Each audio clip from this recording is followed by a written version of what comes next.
All right, ladies and gentlemen, let's get her going here. Start me off. Where to bid to go? Have it $1,000. Open it up. Buying a house to rent, what the smart investors are doing. Welcome back.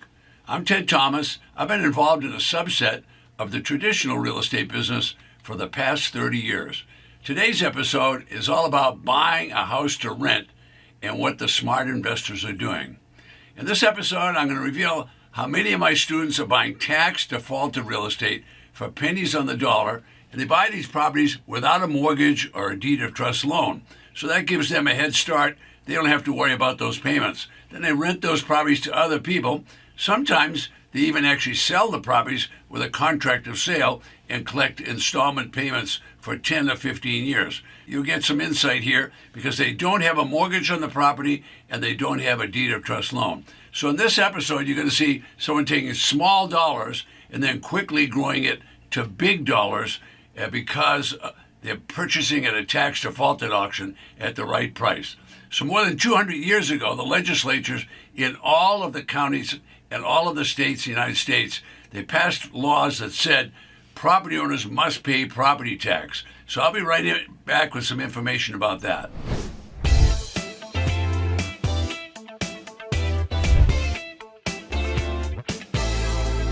Today, in all 3,000 counties across the United States, they all have tax defaulted properties to sell. Now, they're sold by the treasurer and the tax collector. They're required to levy the tax and collect the tax. If they can't collect the tax, all of those counties will have tax defaulted properties to sell. All right, now, sometimes those auctions are on the courthouse steps. Other times they're going to be on a county website. Sometimes they even do it online. So if you plan to bid, anybody can go to the auction. They're public auctions, but you just have to make sure that you have enough money to be at the auction. If you don't have, you don't want to show up at the auction. You see those little white circles? That's how many auctions are taking place within that state in the next 90 days. This calendar updates every single day. I'm here today to show you how to make money. To do that, I'm going to show you briefly that there are thousands of tax defaulted real estate properties across the 3,000 plus counties in the United States. This is quite interesting. You're looking at the Ted Thomas Magic Interactive Map and Auction Calendar. It changes every day. Now, I created the calendar and the map so I would know how many auctions are taking place every day in the United States. Now I can show the little guy how to make money. Most importantly, I created this system so I could have an auction list for each auction 24/7. Okay, now with the right guidance, anyone can build a work-from-home business that generates multiples of six-figure income with this particular strategy. Why? Because there's so much of it. So once again, every county in the United States, there's 3,000 plus counties, will have at least one auction every single year. Now, the best part of this system, it works if you're just getting started. Why? Because there's so many properties that are available. Now, will every auction have a great deal for you? No, that's not going to happen. But by watching multiple auctions on your computer, you're going to be able to find properties that you can buy for pennies on the dollar. I'm talking about 10 cents, 20 cents, that kind of investment. Okay, the counties with small populations, they're going to have a small amount of properties, maybe half a dozen up to 100 properties in a small population county. But the large population counties, it's just the opposite. They're going to have hundreds, even thousands of properties to sell at these auctions. All right, now what are these auction properties? They're properties that have been confiscated because the property owner did not pay the property taxes. If the property tax is unpaid, the county's going to levy the tax, and then they're going to confiscate and seize that property, and then the county treasurer is going to sell the property. Starting bid is going to be the back taxes with no mortgage and no deed or trust loan. All right, now, no deed or trust loan and no mortgage means you're getting a property without that kind of encumbrance. Every single county, they're mandated to sell these tax defaulted properties, and they sell them for 10 cents on the dollar, and then you go up from there. So what do? I teach my clients to buy them low and then sell them low so that they can sell them quickly. All right, now, the Board of Supervisors are in charge of these auctions. They're enforcing all the rules, but these are the rules that are in every state in the United States. So the auction will be announced in the newspaper, or it's going to be on the county website. The county will sell the property, and they will sell it for 10 or 20 cents on the dollar. There are times when they can't get them sold because not enough people don't show up for the auction. then the properties aren't going to sell. All the starting bids are determined by the treasurer and the tax collector. I've been to many auctions where the auction starts at $100. Now, that doesn't mean that the property will sell for $100. It means the property could be bid up. The property always goes to the highest bidder, but it could start at just as low as 10 cents on the dollar, and then it will go up from there. But it always comes without an encumbrance on the property. Now, auction bidders, they should take their time and they should check out the property. In other words, you need to know the condition of the property. The county is not warranting the condition, and they're not warranting that there's no defects in the title. That's up to you to figure all that stuff out. So conventional thinking is that you need a lot of money to be in a business. Well, that's not so in the tax defaulted business. So I'm going to prove that to you in the last part of this video, because you're going to see people that can buy properties for pennies on the dollar and then make absolute thousands of dollars. So what am I discussing today? I'm talking about buying a house to rent and what many of the smart investors are doing. All right, now, not all properties will get sold at the auction. Why not? Maybe it's bad weather. Maybe it's bad economy. Maybe it's time in the real estate cycle, and it's up and down, where the fixer-upper people aren't doing very well, so they kind of get out of the business. So the renovators, they're not taking those mediocre houses and making them into mansions.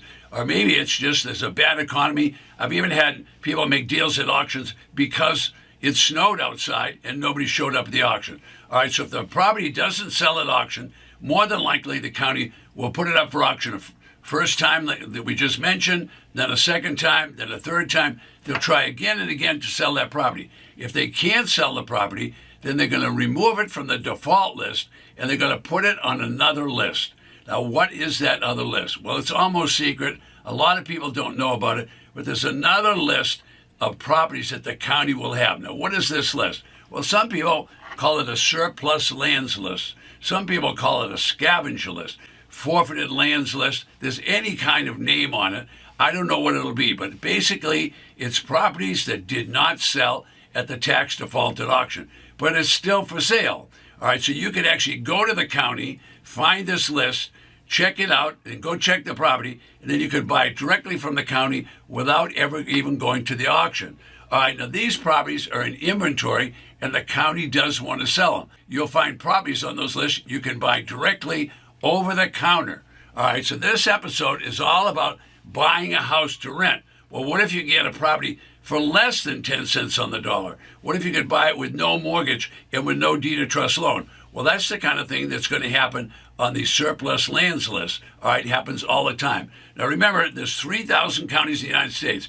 All 3,000 plus counties will sell tax defaulted property without encumbrances on them. All right, now we're talking about properties that they tried to sell at auction maybe numerous times and they couldn't sell them. For example, I had some investors in South Carolina. What they did is they located tax defaulted properties that hadn't been sold. All right, those properties that hadn't been sold were on a forfeited lands commission list. All right, so they looked at the list. The list had been passed over many times, but they found a single family home. So they went out and they checked it out. They found it was something that they wanted to buy. So they did exactly that. They went back to the county, bought it over the counter, and they only spent $2,500 for that property. Now think about what's happened. They're buying a property over the counter, so there's no bidding involved. There's no lien. There's no mortgage on the property. There's no deed of trust lien. And now what's happening? Well, I don't know what happened to all those guys and gals to do fixer-upper, but they didn't show up. Okay, the flippers didn't show up. All right, now you've got to keep your mind open because what? The rules change in every county. I don't know what this is going to be called, but I know it's properties that have gone to auction many times and been passed over. Well, you don't want to pass it over. You want to look at that list and see if you can buy that property and buy it for pennies. The county wants to sell the property. Why do they want to sell it? They need the revenue to pay the county's bills. So the treasurer's job is to bring in the money so they can pay all the county bills for the firefighters and for the police department, for the schools. All those bills have to be paid. So the county does want to sell it. Now you don't even have to go to an auction. You can buy one right over the counter. This is happening all the time. Now, I didn't say that this wasn't without risk. Maybe the property has to be fixed up. Maybe it has to be painted. Maybe it has to be cleaned. I don't know what's wrong or what isn't wrong with the property, but you can check it out prior to purchase. All right, so my clients, they bought a property for $2,500. What did they do with it? Well, a local broker found them a tenant. So they tidied it up and they fixed it up. They spent a short period of time doing that, and then the local broker signed a rental agreement. The renter person stayed in the property for 8 years. For 8 years, that property was rented, all right? Now, they only paid $2,500. Well, 8 years later, the broker went out and did a CMA. What's that? A competitive market analysis. What does that mean? In other words, it's comparable. What are properties like that selling for today? Remember, they bought it for $2,500? Folks, the broker said it's now worth $102,000. What do you think they did with that property? Well, you know what they did. Folks, what I'm telling you, this is just a teeny tiny glimpse of the spectacular income you could make on one property. Now, what are these lists called? Remember, they've got every name in the world, from strike-off lists, leftover lands, to surplus, to scavenger, to forfeited lands commission. I don't know what they're going to be called, but you need to learn about it a little bit. Why? Because what are we talking about today? Buying a house to rent, what the smart investors are doing. The smart investors are getting involved in tax defaulted property because they can buy these properties for 10 and 20 cents on the dollar. I'm sure you'd like to do it. Folks, this is happening all the time. Is it going to happen every day in your county? Probably not. But if you check, these properties are listed and they've been on the county's inventory for decades in some cases. Okay. Is there a lot to learn? Well, there definitely is a lot to learn. So I'm going to run out of time on this video. I want to remind you that if you're going to do property purchases, you need to look at the property. Don't buy a property unless you looked at it. Why not? Because there might have been a fire, there might have been a hurricane, there might have been a flood, it might be next to a pig farm, I don't know what, but you need to look at the property. You also want to look at the property so you can determine what your exit strategy is going to be. Are you going to exit by selling it? Or are you going to do like we talked about today? You're going to rent the property out. Well, you can easily find out if there's a rental market by asking the local brokers or putting up a few signs. All right, now, folks, I'm not here to sugarcoat the business. These properties are not brand new. They don't look that good. They're used and abused. Some of them are junk. You don't want to buy the junk. But there's other properties that are certainly worthwhile. A little paint, a little cleanup, and now they rented a property for 8 years, and they made tons and tons of money. I'm Ted Thomas. I'll see you on the next video. Don't forget, request your free auction list right below me.